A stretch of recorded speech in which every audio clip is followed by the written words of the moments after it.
राम राम किसान भाइयों। आज मैं आपसे एस्कल्चर का उपयोग कैसे करना है और उस उपयोग के बाद हमें क्या क्या फ़ायदे होने वाले हैं, इसके ऊपर थोड़ा प्रकाश डालूँगा। जैसे कि आप देख रहे हैं, ये कचरे का ढेर है और वह उस बाजू में गोबर का ढेर है।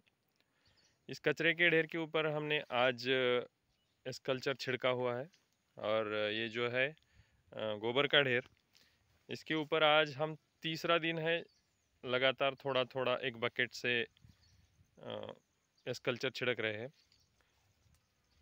इसका उपयोग यह है कि हम इसको इसका कंपोस्ट करने में हमें बहुत सुविधा होती है एस्कल्चर के द्वारा, क्योंकि एस्कल्चर एक ऐसी चीज़ है, एक ऐसा कल्चर है कि जो किसी भी बायोमास को बहुत कम समय में सड़ा गलाकर उसका कंपोस्ट करता है।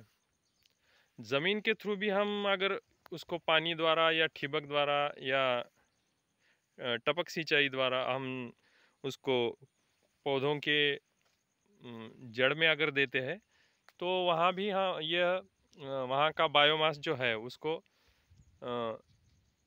कम समय में सड़ाकर उसको अपनी फसल को कार्बन प्रदान करता है। और जब यह ज़मीन में जाकर अपना कार्य शुरू करता है तो केंचुओं की जो देसी केंचुआ है वो बहुत ही जल्दी बढ़ जाते हैं। इसका मैंने पिछले हमारे जो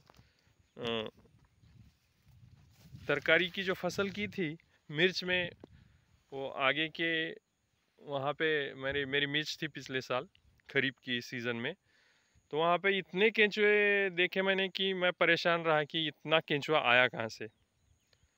इतने ज़बरदस्त केंचुए हो गए।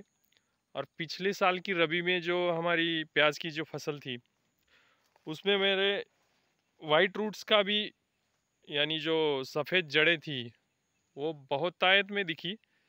और इतना सफ़ेद हमको माइकोराइज़ा अगर हम इस्तेमाल करते हैं या ह्यूमिक एसिड इस्तेमाल करते हैं तभी मिलेगी, लेकिन यस कल्चर इन दोनों का काम अकेले करता है। यह बात बहुत ही बढ़िया है। ज़मीन सच्छिद्र और पोली बनाकर अपने देसी केंचुए इसको बहुत ही हमारा काम आसान कर देते हैं।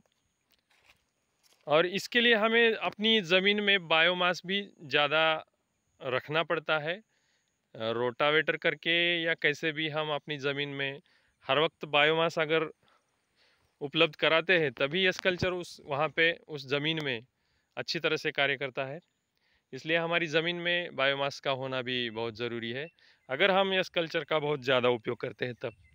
अगर नॉर्मली आपको उपयोग करना है तो भी चलेगा, लेकिन जो पुराना वाला जो यस कल्चर होता है वो पत्तों के ऊपर नहीं गिरना चाहिए, इसकी हमें सावधानी बरतनी होगी। अगर वो जो पुराना यस कल्चर है वो बहुत ही पत्तों को नुकसान पहुंचा देगा, इसलिए हमें पानी द्वारा ठिबक यानी टपक सिंचाई द्वारा हमें वो देना पड़ेगा। धन्यवाद किसान भाइयों।